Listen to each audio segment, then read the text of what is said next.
સૌને નમસ્કાર. આદરણીય શિરીષભાઈ અને આદરણીય ચંદ્રિકાબેન, આ વિભાગના સૌ અધ્યાપક મિત્રો અને વિદ્યાર્થી ભાઈ બહેનો, 1966-67માં મેં મળેલા જીવ વાંચી. એક શિક્ષક નહોતા આપતા તો એમના ઓટલે બેસીને વાંચી. એમ હું પન્નાલાલમાં પ્રવેશ્યો અને પછી આજ દિન સુધી મેં પન્નાલાલની મળેલા જીવ ઘણી વાર વાંચી, પણ 57 જેટલા વ્યાખ્યાનો મેં મળેલા જીવ વિશે દેશ વિદેશમાં આપ્યા. પન્નાલાલમાં મેં પ્રવેશ કર્યો એમ પન્નાલાલે પછી મારામાં પ્રવેશ કર્યો. એટલે મેં પન્નાલાલની જીવનકથા તરસ્યા મલકનો મેઘ લખી, વિશ્વકોશે લખાવડાવી. માનવીની ભવાઈ પણ મેં એ જ વર્ષોમાં 10મા ધોરણમાં હતો અને ગામમાં લાઇબ્રેરી કરી, કેમ કે સાહેબો પુસ્તકો નહોતા આપતા વાંચવા હાઈસ્કૂલમાંથી. એ કે નાનો છે તું, તને નહીં વંચાય, નહીં ઉંચકાય વગેરે. અને એ વખતે પછી પેટલીકર ને પન્નાલાલ, ઉમાશંકર સુંદરમ મેઘાણી દર્શકને વાંચ્યા 11મા ધોરણમાં. એ વર્ષ હતું 66-67નું. 68થી પછી કોલેજમાં. અને કોલેજમાં આવ્યો, મોડાસા કોલેજમાં તો SYBAમાં હતો અને ધીરુભાઈ ઠાકરે 3 લેખકોને બોલાવ્યા, પટેલ ત્રિપુટી, પન્નાલાલ પટેલ, ઈશ્વર પેટલીકર અને પીતાંબર પટેલ. એ વખતે પન્નાલાલને બહુ નિરાંતે સાંભળવાનું અને પછી સાહેબ દ્વારા એમને મળવાનું થયેલું.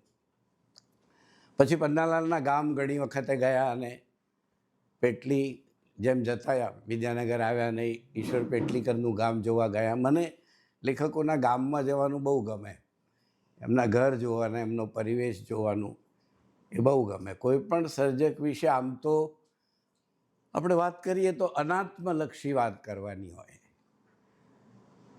અમે આત્મલક્ષિતાથી શરૂ કર્યું કે મેં એ લેખકને હું ક્યાં મળ્યો ને શું કર્યું તે.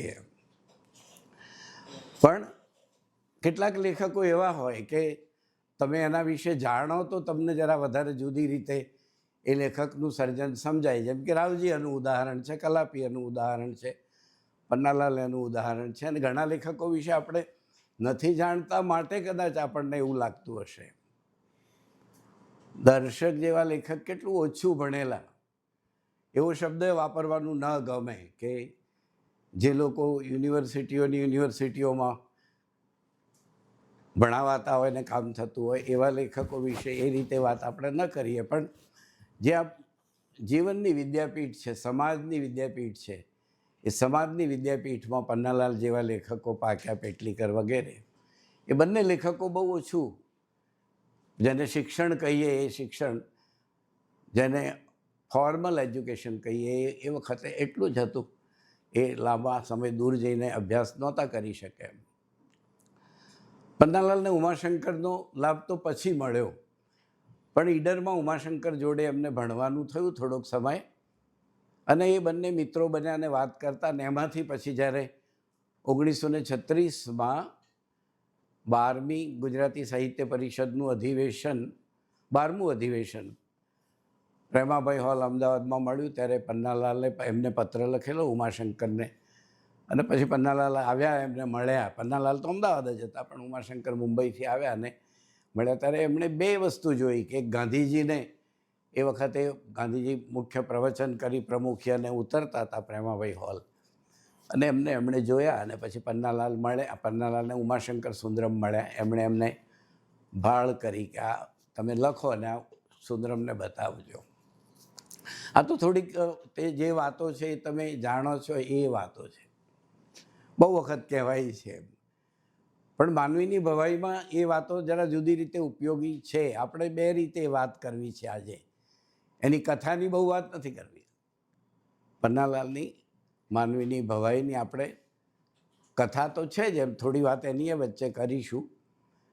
પણ શરૂઆત અહીંથી કરીએ કે કોઈ પણ લેખક મોટો લેખક કેમ હોય છે. કોઈ પણ એટલે જે લેખકોને આપણે મોટા લેખકો કહીએ છીએ, મોટા ગજાના એવો શબ્દ વાપરીએ છીએ, મૂર્ધન્ય લેખકો કહીએ છીએ, લોકપ્રિય અને સર્વસ્વીકૃત લેખકો કહીએ છીએ, તો એમનામાં એવું શું હોય છે જે પિતાંબરમાં નથી, પેટલીકરમાં ખૂટે છે અને પન્નાલાલમાં છે?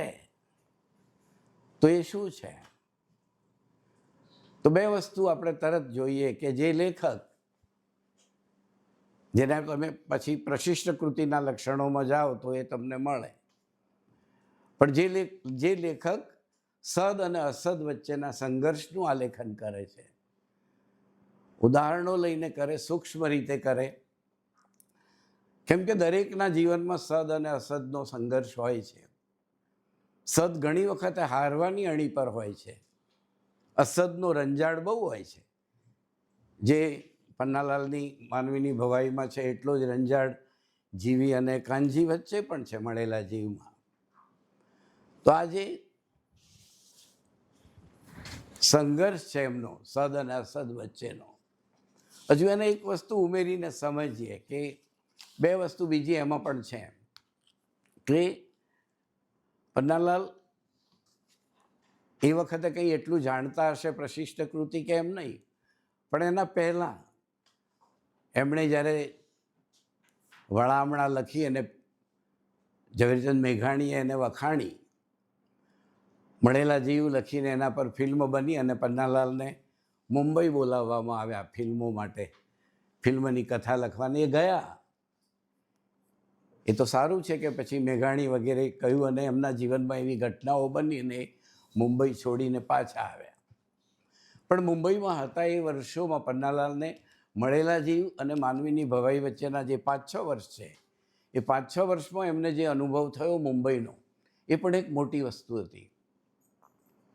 એક અનુભવ હતો માએ, હીરાબાએ બાળપણમાં કિશોર અવસ્થાના થયા ત્યાં સુધી બા એમની જોડે વાતો કરતા તે, અને ખાસ તો નાનો ગટુ, પન્નાલાલને બાળપણમાં બધા ગટુ કહેતા, તો એ બાની આંગળી પકડીને ખેતરમાં જાય અને બા ઘાસ વાળતા જાય, ખેતરમાં કામ કરતા જાય અને દૂરની ટેકરીઓ, માંડલીની પાસે ટેકરીઓ છે એ બતાવે ને એમ કે 1956, એને 56યો દુકાળ, વિક્રમ સંવત 1956, ત્યાં એમ કે આપણા ત્યાં દુકાળ પડ્યો ત્યારે આ રીતે ધાડ ચડી આવતી, લોકો આ રીતે દાણા સંતાડી રાખતા, આટલા દિવસ ખાવાનું નહોતું મળતું, આ રીતે બધા ઢોરને કાપીને ખાતા, એ બધી વસ્તુઓ બા એમને કહેતી ને એ પન્નાલાલના મનમાં રહેતી.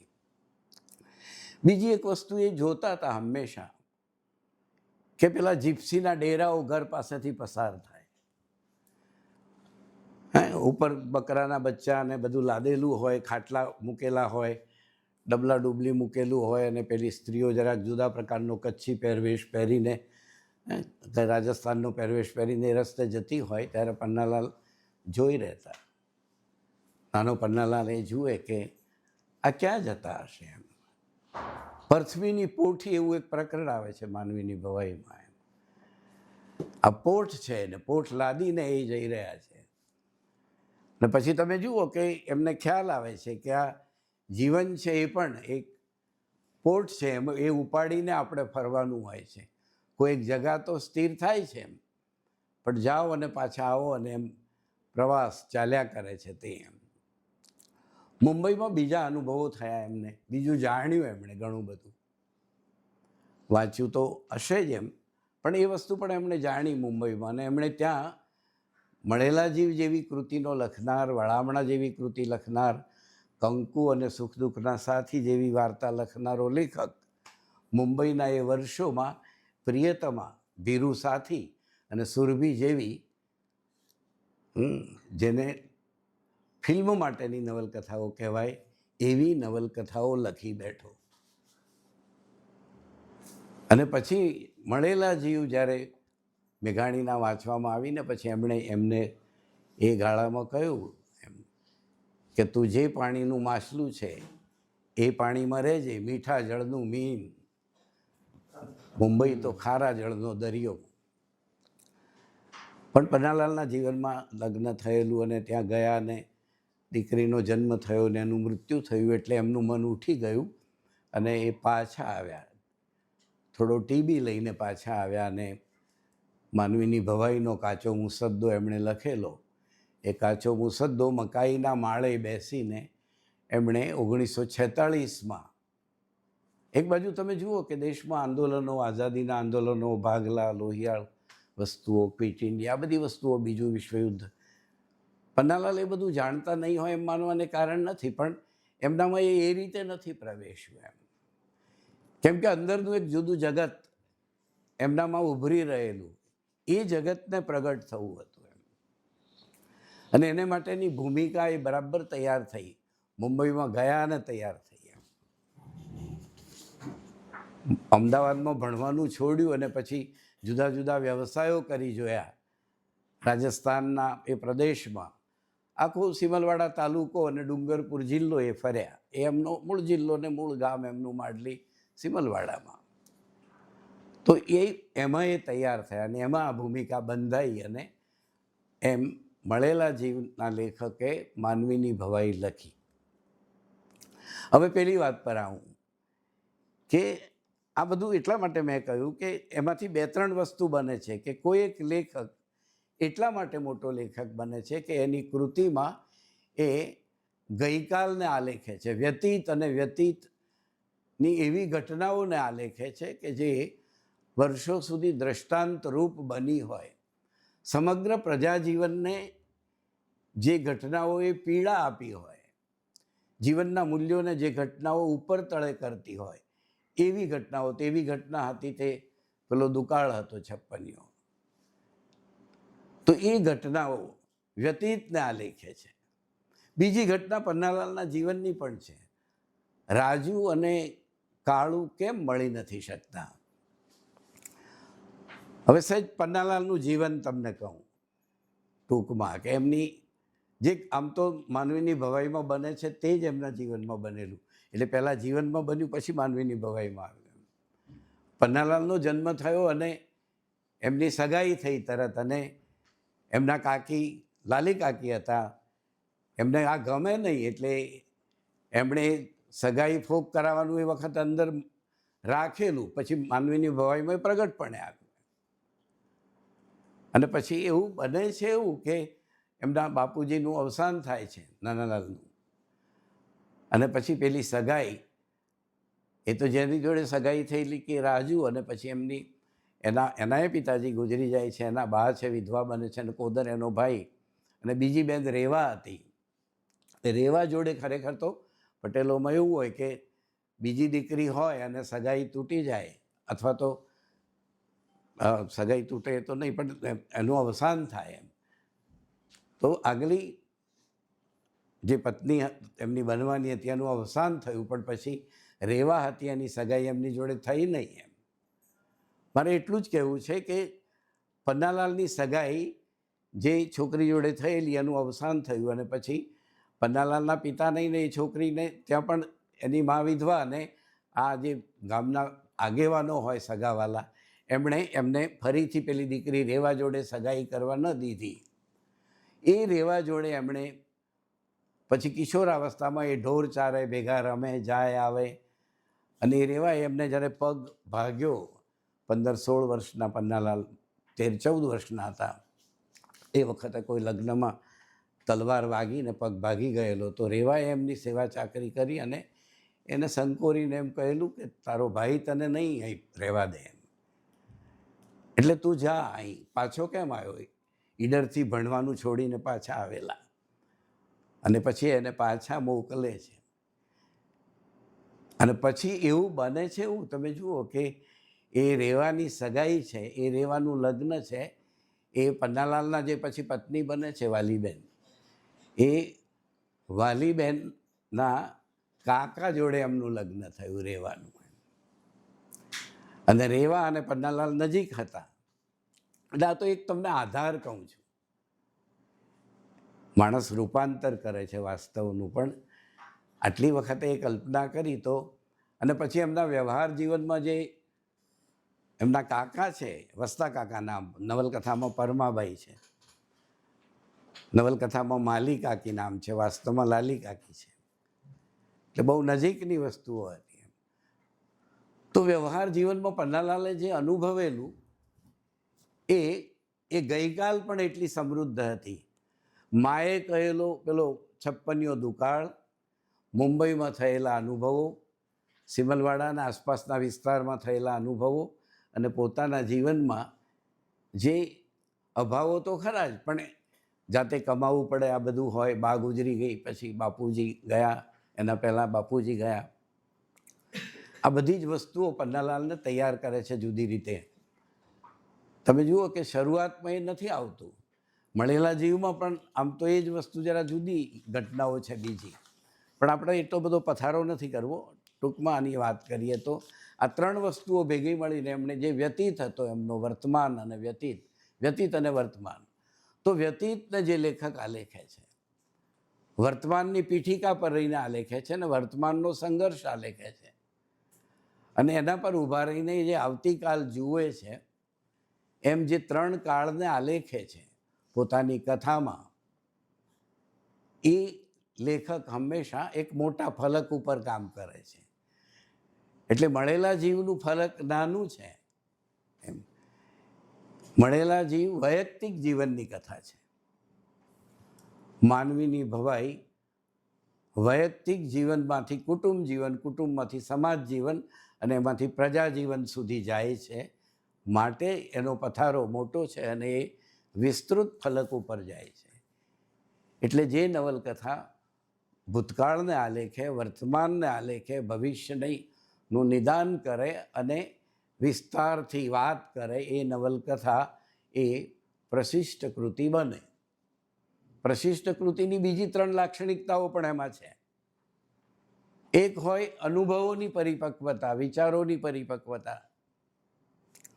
બીજું છે કે પોતાની ભાષા, એને અનુકૂળ ભાષા, એને અનુરૂપ ભાષા, ભાષાની પરિપક્વતા. ત્રીજી વાત તે સંકલનની પરિપક્વતા. કયા પ્રસંગ પછી કયો પ્રસંગ લેવો, પન્નાલાલ કંઈ નવલકથાનું સ્વરૂપ નહોતા ભણ્યા એમ, પણ તમે જુઓ કે એમનું વસ્તુ સંકલન કેવું છે. 40 વર્ષની કથા છે, પણ આપણે વાંચીએ અને 6 કલાકમાં વાંચીને ઊભા થઈએ તો આપણને લાગે નહીં કે 40 વર્ષ એમણે કેવી રીતે મૂક્યા એમ. પણ ફરી વાંચીએ ત્યારે ખબર પડે કે એ માણસે ઋતુઓ આલેખી, સમાજ આલેખ્યો, ખેતીવાડી આલેખી, લગ્નના પ્રસંગો, ફૂલેકું, ધારો લેવો, રમવો, તે લડાઈ ઝઘડા, માન્યતાઓ, ભૂત પ્રેત, આ બધું આલેખીને પન્નાલાલે એક આખો સમાજ આપણી સામે રજૂ કર્યો. એ એમની ભાષામાં રજૂ કર્યો, એની સંકલના સાથે રજૂ કર્યો. અને ચોથી વસ્તુ જે આવે તે કે એમાંથી એક વિચાર પ્રગટે. દર્શન શબ્દ પન્નાલાલ માટે માનવીની ભવાઈમાં તો વાપરી શકાય, વાપરવો હોય તો. કેમ કે માનવીની ભવાઈ જ્યાં આવીને અટકે છે એ જગતની ઉત્તમ કૃતિઓમાં છે એમ. ફોન્ટા મારામાં પણ છે, પલબકની ધ ગુડ અર્થમાં પણ છે, કે માણસની કસોટી થાય ત્યારે શું થાય છે એમ. જીવનના કયા 2 સત્યો છે? તો જીવનના 2 સત્યો છે પ્રેમ અને ભૂખ. અને આમ તો એક જ શબ્દ વાપરીએ તો ભૂખ. એક ભૂખ પેટની છે અને બીજી ભૂખ નાભીની છે. માનવીની ભવાઈ એ બંને ભૂખની કથા છે. એટલા માટે એ પછી એક દર્શન સુધી પહોંચે છે. એ કહે છે ને કે ભૂખ તો ભૂંડી છે એમ તું કહેતી હતી રાજુ, પણ ભૂખથી એ ભૂંડી એક વસ આજે દીઠી. તે ભીખ છે. ભૂખ તો કાયા ઓગાળી દે છે, પણ ભીખ તો આત્માને ઓગાળી દે છે. આ સત્ય, આ દર્શન એ વાંચીને દર્શક જેવા માણસે એની પ્રશંસા કરી કે આ એક સત્ય જીવનનું એમ. તો જે સર્જક આટલા કાળને, ત્રિકાળને આલેખે, પોતાના અનુભવ જગતને આ રીતે એક પ્રશિષ્ટ કૃતિના રૂપમાં વિચારની, અનુભવોની પરિપક્વતા, ભાષાની પરિપક્વતા અને સંકલનની પરિપક્વતા અને અંતે દર્શન આપે છે. માટે માનવીની ભવાઈ એ પ્રશિષ્ટ કૃતિ છે, ક્લાસિક છે. એ ભૂમિકાએ એને જોવી જોઈએ. બીજી એક વસ્તુ આપણે જોઈએ એમાં, ચાલો આજે એ વાત કરીએ કે તમે એને 2 ભૂમિકાએ જુઓ. મેં આગળ વાત કરી સદ અને અસદ. પન્નાલાલની એટલે માનવીની ભવાઈના 2 ભાગ નથી, પણ આપણે એનો પૂર્વાર્ધ એમ લઈએ તો પૂર્વાર્ધમાં શું આવે છે? કે રાજુ અને કાળું એક નથી થઈ શકતા, તે પૂર્વાર્ધ છે. અને ઉત્તરાર્ધમાં શું બને છે? તો દુષ્કાળમાં જીવવાનું આવે છે. પૂર્વાર્ધમાં કોણ અસદ છે? માલીનું અસદ છે. એ બેની વચ્ચે માલી ઊભી છે, એક એવી સ્ત્રી કે જેને પોતાને કોઈ જ ફાયદો નથી થવાનો, પોતાને કોઈ જ નુકસાન નથી. કાળું સુખી થાય તો કાકાનો દીકરો છે. એનો નાનો તો પરણેલો છે, નાનું નામ છે દીકરાનું, રણછોડ ને નાનો. પણ એને બીજી વાર લગ્ન, કે નહીં, રાજુને તો હું મારા નાનિયા જોડે વરાવીશ, એને વરવા જ નહીં દઉં ને. તો કાળુનો જન્મ થાય છે ત્યાંથી માલીને ગમતું નથી. એટલે કાળુની બા અને બીજા બધા ફૂલી કાકીને બધા ભેગા થયા છે અને વાત કરે છે, ત્યારે એ બોલે છે, બહારથી બોલાઈ જાય છે. આમ તો અંધારું થઈ ગયું છે, ઢોર બાંધવાની મેળી નીચે ઊભી છે, સાંભળી રહી છે સંતાઈને, અને પેલા લોકો અંદર વાત કરે છે. ત્યારે પેલાથી બોલાઈ જાય છે કે કોણ જાણે કોનું લાવી હશે આટલા વર્ષે. અને એ રૂપાથી, એટલે કાળુની બાથી સહન નથી થતું, અને બહાર આવીને માલીને શોધી કાઢી અને બે કાન પકડીને એનું માથું આમ મારે છે. માલીના કાન પકડીને પોતાનું માથું એના મોઢા પર મારે, નાકમાંથી લોહી નીકળે અને માલી બૂમ પાડી ઉઠે. એના પતિ પરમા કાકા સૂતા છે, તો એને કહે છે કે મુઓ પીટ્યો ઝરખો મરતોય નથી. એમ તમે જુઓ કે સ્ત્રીના મનમાં કારણ વગર, એટલે એટલા માટે અસદ છે. બાકી ઝેર કે વેર તો હોઈ શકે, પણ કોઈ પણ કારણ આ લોકોએ આપ્યું નથી. એની પાસે જમીન છે, પેલાની કંઈ મળવાની ખેલ એવી એ પણ આના મનમાં નથી. તો પૂર્વાર્ધમાં જે અસદ છે એ પ્રેમને પામવા દેતું નથી એકબીજા સાથેનું. અને મેં આગળ વાત એટલે કરી તમને કે રાજુ છે તે રેવા જ છે, આમ જોવા જઈએ તો.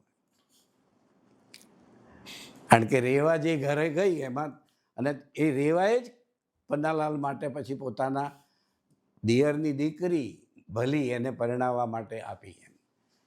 એટલે જે પત્ની બનવાની હતી તે કાકી સાસુ બની.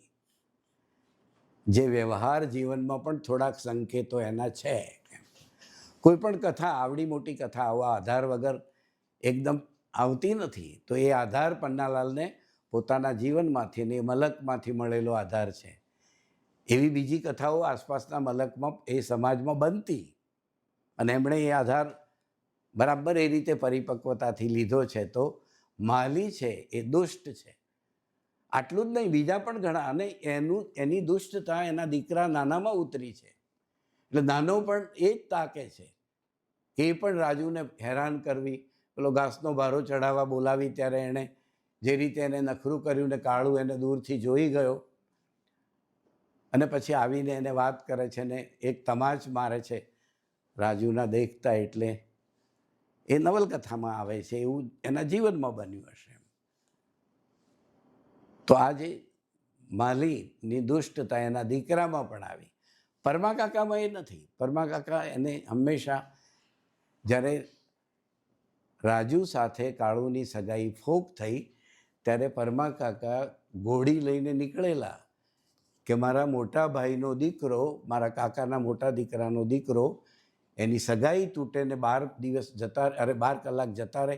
એ બને નહીં. પાટીદારોમાં એવું એમ કે છોકરો જન્મે ને જો 2 દાડામાં સગાઈ ના થાય તો એ કુટુંબ આબરૂદાર ન કહેવાય. એ વસ્તુ હતી. હું 19 દિવસનો હતો ને મારી સગાઈ થયેલી એમ. અને તો પણ કહેવાતું કે જોયું, હરિદાસ પ્રભુદાસને કન્યા ના મળી એમ. તો પન્નાલાલ એ વસ્તુ શીખ્યા, જાણી. અને હું વાતે કરતો કે પરમા કાકા જાય છે અને ભલીનું નક્કી કરીને આવે છે, જ્યાં ઓલરેડી રાજુ આગલા વખતમાં પરણીને ગઈ છે દયાળજીને. દયાળજી બીમાર જેવા છે. પન્નાલાલે કેવી યોજના કરી હશે થોડીક, કે તમે જુઓ, મેં કહ્યું ને કે આવતીકાલ જુએ છે. દયાળજીને કોઈ પરિવાર એના બીજા છે કુટુંબીઓ એમ, પણ એ બીમાર જેવા છે ને આ પત્ની તરીકે ગઈ છે ને એની દવા ચાકરી કરે છે બધી. કહે છે જીવતા રહીશું તો પાતશાહી પેદા કરીશું, ખેતર વેચીશું, ઘરેણાં વેચીશું, પણ દયાળજીને જીવડાવીશું એમ. એટલે જ્યારે પહેલા ભાગમાં આજે થોડાક પ્રસંગો છે, એમાં એક પ્રસંગ આ છે કે એક દિવસે રાજુ સાસરેથી પિયરમાં આવી છે ને એની આમ તો દીકરી જ કહેવાય ને, ભત્રીજી કહેવાય, એ ભલી છે તો રાજુ મળવા માટે આવતી જ હોય, પણ એણે ખાસ બોલાવી, કાળુએ એને રાજુને બોલાવી અને પછી ઓટલે બેઠેલો અને પછી એ બહાર આવે છે ત્યારે એને કહે છે રાજુ કે બોલો શું છે, કેમ બોલાવી એમ. જરાય ઝપટ વળતો નથી એમ. એને એ ઠપકો આપવાનો એનો અધિકાર છે. એણે જેમ મળેલા જીવમાં જીવીએ કાનજીને પોતાનો માનેલો જ છે, એટલે એણે કહ્યું, એ કહે છે ને કાનજીને કહે છે એક વખતે જીવી એમ, એટલે ના ફાવતું હોય ધૂળા જોડે તો બીજું કર એમ.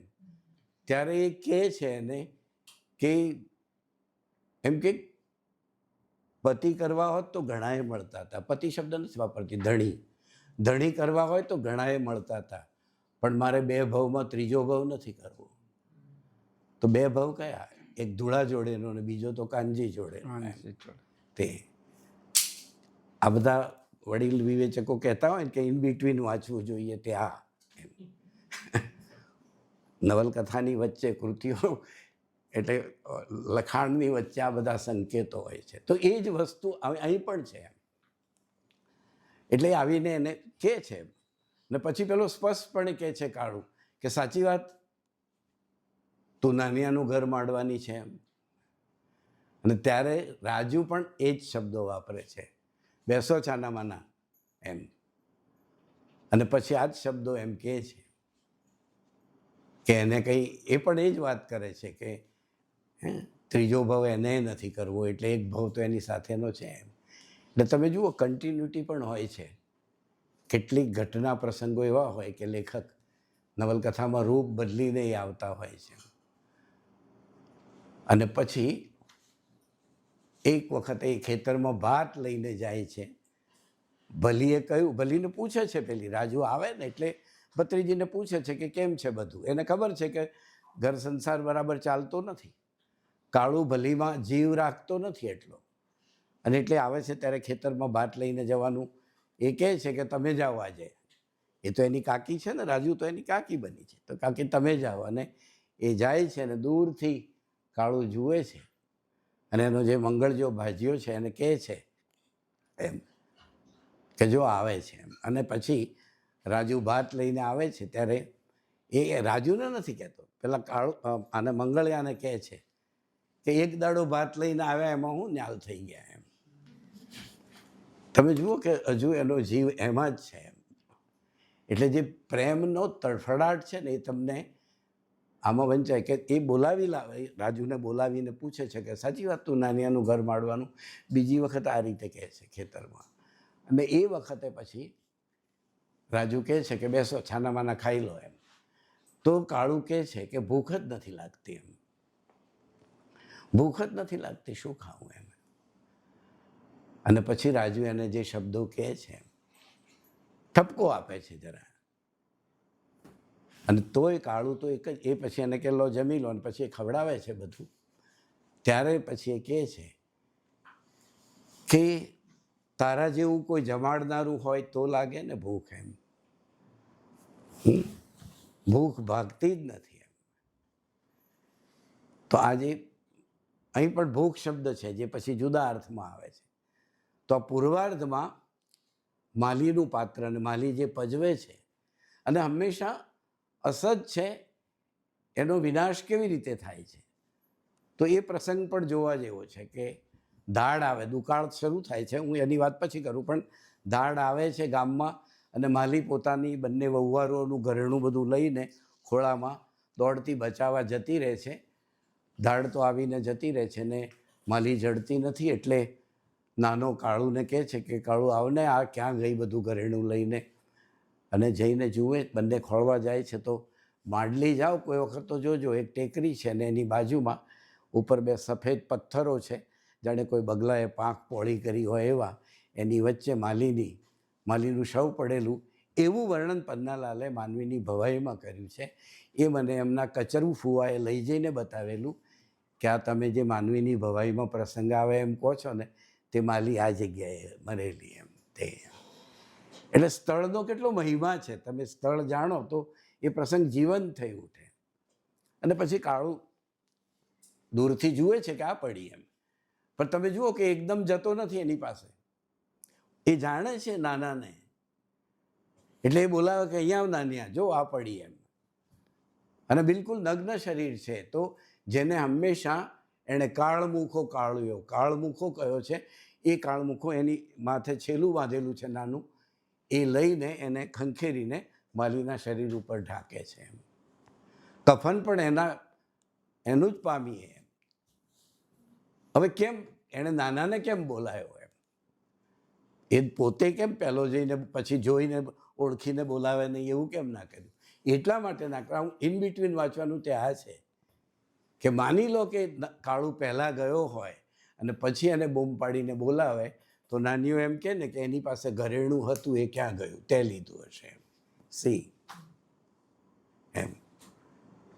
તો કાળુની કોઠાસૂઝ છે તે અજયસિંહ આપણે વાત કરેલી કોઈ જગ્યાએ એમ પન્નાલાલની કોઠાસૂઝ છે ને તે કાળુમાં ઉતરી છે એમ. એનો લેખક અને કાળું તમને અમુક વખતે જુદા ન લાગે તે આ છે. અને પછી જ્યારે એની ચેક હડકાય છે માલીની, તમે જુઓ કે એનો નાશ કેવો છે, વિનાશ. અને પછી એ ચેક હડકાય છે ત્યારે કોઈ બોલે છે કે અરે ભાઈ, એના મોઢામાં કોઈ ચાંદીનો કંઈ ટુકડો હોય તો મૂકો ને એમ. ત્યારે કાળું ને નાનીઓ, આખું ગામ છે જે બચાય એ લોકો, ત્યારે નાનીઓ કહે છે, સગી જનેતાને એનો દીકરો કહે છે, મરેલી માને કહે છે કે અધમણ ગયણું કોટે બાંધીને ત્યાં હરગમાં ગઈ છે, પણ હરગમાં આવીને તારા ગોગળે ડાચું ના ઘાલું તો તારા પેટ પથ્થર પડ્યો તો જાણજે. કેટલી ક્રૂરતા છે, નાનામાં ઉતરી આવી છે. માલીનું બધું અસદ નાનામાં ઉતરી આવ્યું છે. અને એ ચાલે છે ભાગ્યાના ભેરુમાં ચાલે છે. અને એણે પણ આપઘાત કરવો પડે છે, નાનાએ પણ એમ. એટલે કથા તમને રોમાંચિત કરી દે એવી કથા છે આ. તો સદ અને અસદ એમ. કાળું ક્યાંય હારતો નથી, તમે જુઓ. અને કાળું અને રાજુ બંનેની તુલના પણ કરવા જેવી છે. રાજુ છે ને કાળું કરતાં મુઠ્ઠી ઊંચેરી છે. એક વખતે કાળું પૂછે છે જઈને, દુકાળના દિવસો છે ને પૂછે છે કેમ કે સાચી વાત એમ, ફરીથી એ જ વાત સાચી વાત કે દયાળજી ન રહે ને પછી જરા શબ્દો જુદા છે, હવે મારું વિસ્મરણ થયું ત્યારે તું આખા પેરેગ્રાફ એમાંથી કહેતો. પણ એ કહે છે કે સાચી વાત એમ કે દયાળજી એનું મરણ થાય એવા શબ્દ નથી વાપરતો, પણ દયાળજી જાય તો એમ કે પછી તું નાના જોડે એમ. ત્યારે રાજુ ફરીથી કહે છે કે આખી દુનિયા તો એ જ કહે છે, પણ તમે ઉઠીને એ જ કહેશો. અને પછી કહે છે કે જીવતર મળ્યું તે એ માટે નથી મળ્યું એમ. ત્યારે કહે છે કે જીવતા આવીશું તો પાતશાહી પેદા કરીશું, ખેતર વેચીશું, ઘરેણાં વેચીશું, પણ એમને જીવડાવીશું એમ. તો એ વખતે તમને લાગે કે કાળું કરતાં એ સવાઈ છે એમ. એવી સ્ત્રીઓ હતી એ જમાનામાં. આજે મળે કંઈ ન મળે એમ નહીં એમ. ધરતી બીજ ખોતી નથી, ધરતી પાસે બીજ હોય છે, સમય અને સંજોગ આવે છે. તો આ પહેલા ભાગનું અસદ અને સદ. કાળું અને રાજુ બસ સદ છે. અને તમે જુઓ કે સદ એ હંમેશા વેઠવાનું આવે છે, અને જે વેઠે તે વિજયી બને છે. બહુ મોટો વિજય નહીં, આત્મસંતોષ કે ચાલો આટલું એમ. હવે બીજા ભાગમાં એટલે ઉત્તરાર્ધમાં જે શરૂ થાય છે એમાં કોણ વિલન છે? એમાં કાળ વિલન છે. દુષ્કાળ છે એ વિલન બન્યો છે હવે. તો એ વિલનની વાત એમાં જરાક એના 2-3 પ્રસંગો એના કહેવા જેવા છે. એ પ્રસંગો તમને મેં આમ તો ઘણી વખત એ કહ્યા છે, બધી ખોલી નાખી બોટલ. Okay, sorry.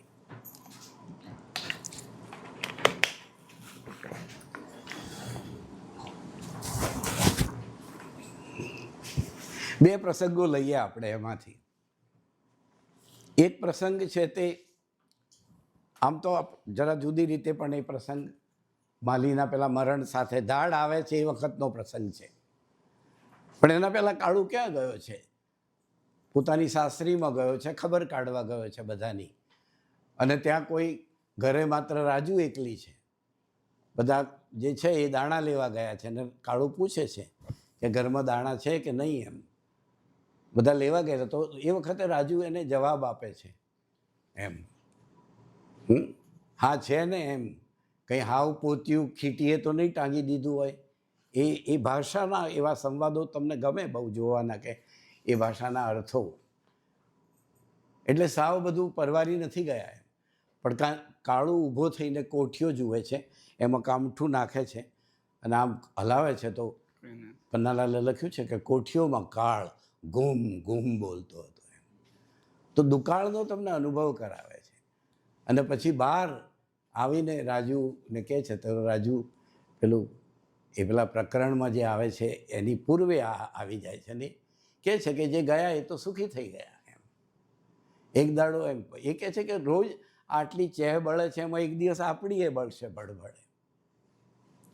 અને પછી કાળુ પાછો વળે એના પહેલાં એ ફરીથી પેલી વાત કે એની પાસે થોડો લોટ પડ્યો છે એટલે રોટલો બનાવે અને પછી કહે છે કે ખાઈ લો એમ.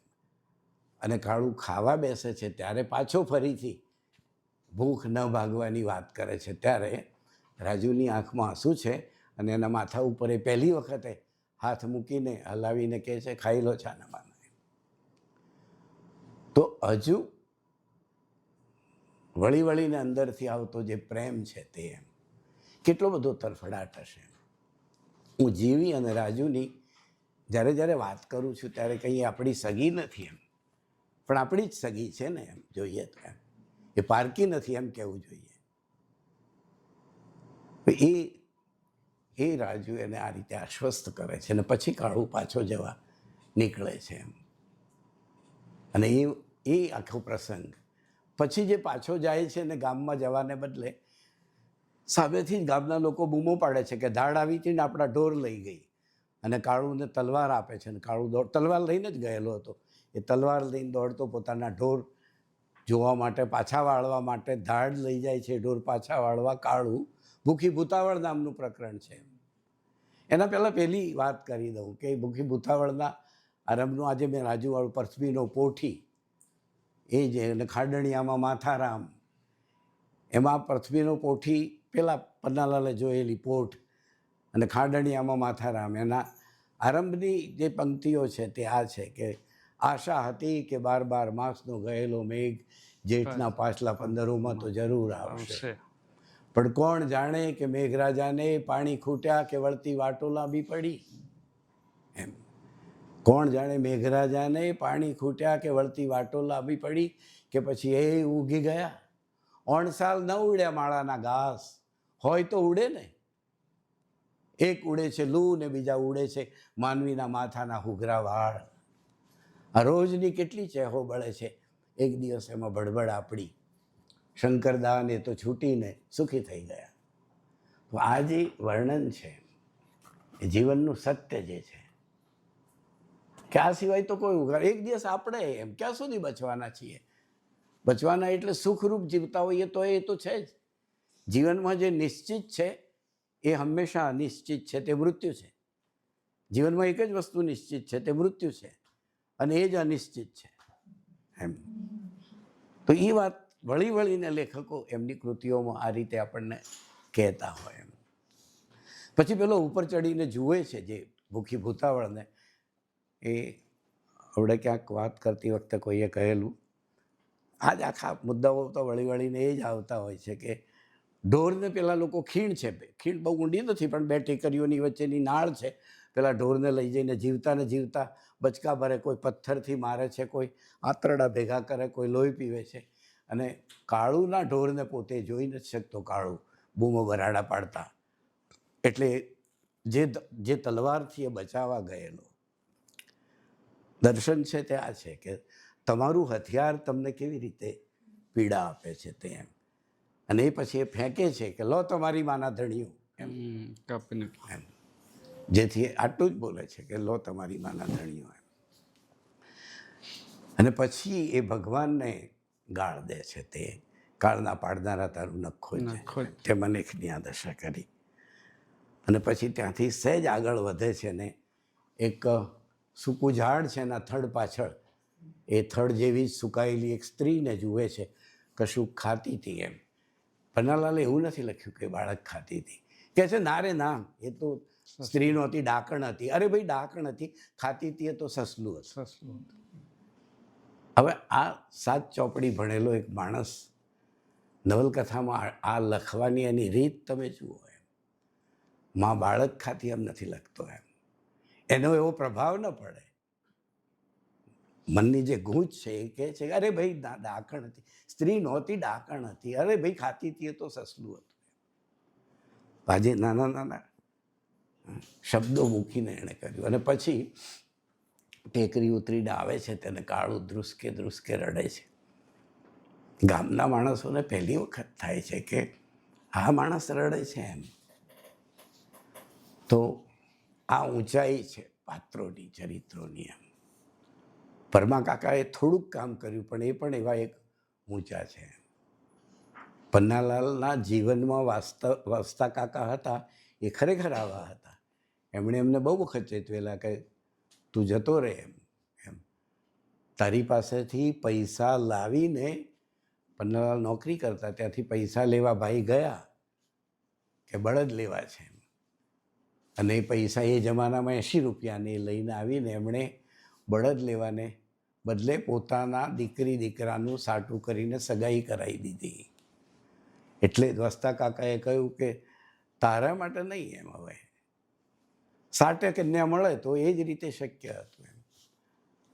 અને પન્નાલાલ એ વખતે પણ કહે છે, એ જરા જુદી રીત છે પણ એનો એ સંદર્ભ આપીને એના ભાઈને કાકાને કહે છે કે નહીં એમ, કુંવારો રહીશ પણ એ રીતે પૈસા આપીને તો કન્યા નથી જોઈતી એમ. તો જે લેખક આવું એક સૂત્ર પોતાના જીવનમાં આટલી બધી અગવડોની વચ્ચે પાળે છે, એ લેખક જ તો એના ચરિત્રોને આવી ઊંચાઈ આપી શકે છે.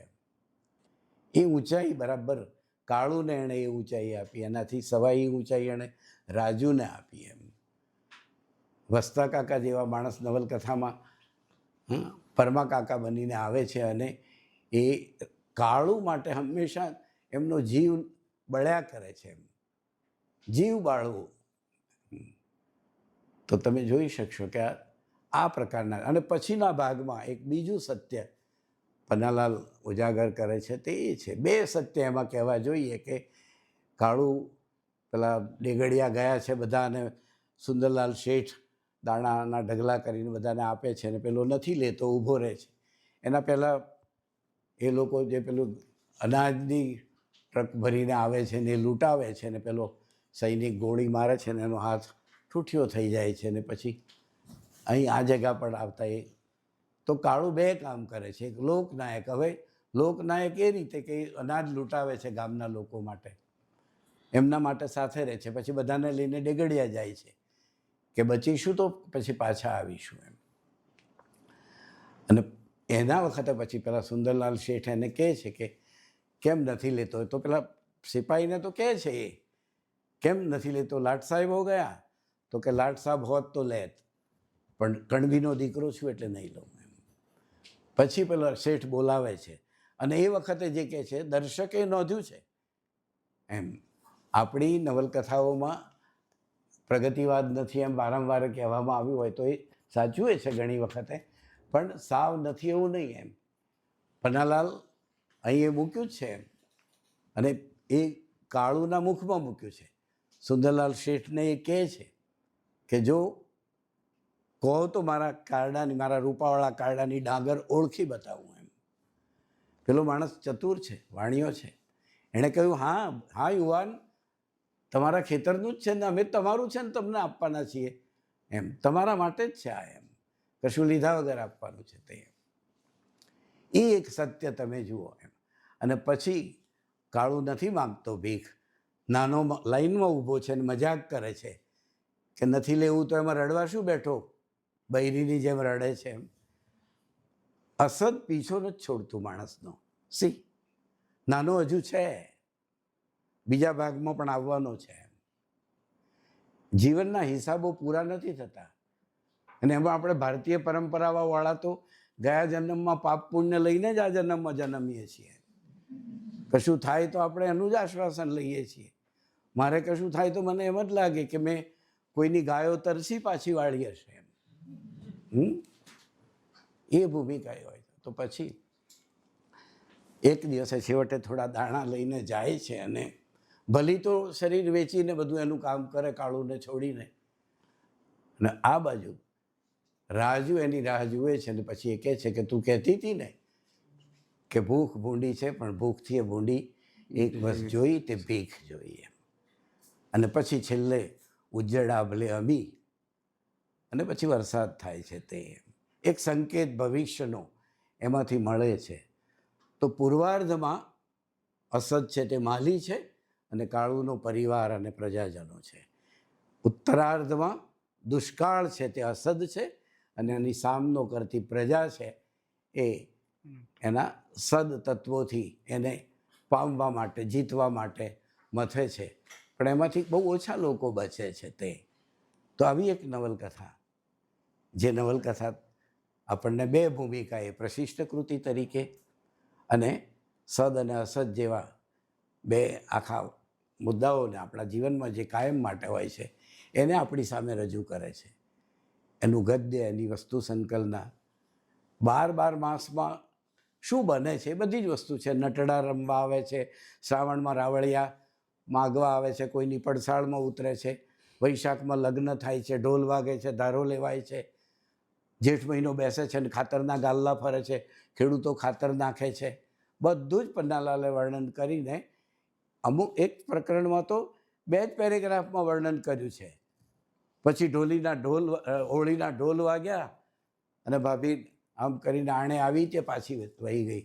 પછી પાછા લગ્નના ઢોલ ને સ્ત્રીઓ ધારબો રમી અને પછી અષાઢ ગાજો અને ખેતરોમાં ખેતી ને પછી શ્રાવણ અને શીતળા સાતમ અને એના મેળા ગોકળ આઠમના અને પછી ભાદરવો ગાજો અને પછી જોતામાં નવરાત્રિની વાત કરે ને પછી દિવાળીની અને પછી પાછો શ્રાવણ કારતક માક્ષરમાં ઘઉં ચણા વવાયા એમ કરીને પન્નાલાલ એક પેરેગ્રાફમાં 8-10 લીટીમાં આખું જીવન બતાવે તમને ખેડૂતનું એમ. એ પેરેગ્રાફ ટાંકવો જોઈએ ક્યારેક જો આપણે લખતા હોઈએ તો એમ. તો એક લેખકની પાસે ભાષા છે, વિચાર છે, અનુભવ છે, એનું સંકલન કરવાની શક્તિ છે, એની પાસે અનુભવોનું ભાથું ને એમાંથી પ્રગટતું એક દર્શન છે. એ દર્શન પન્નાલાલ આપણને એમની આ કૃતિમાં મૂકીને આપણને બતાવે છે. હું માનું છું કે મારે જે વાત કરવી તે અહીં અટકું, વધારે કહીશ તો પુનરાવર્તન થશે. તો આપ સૌનો આભાર, ધન્યવાદ.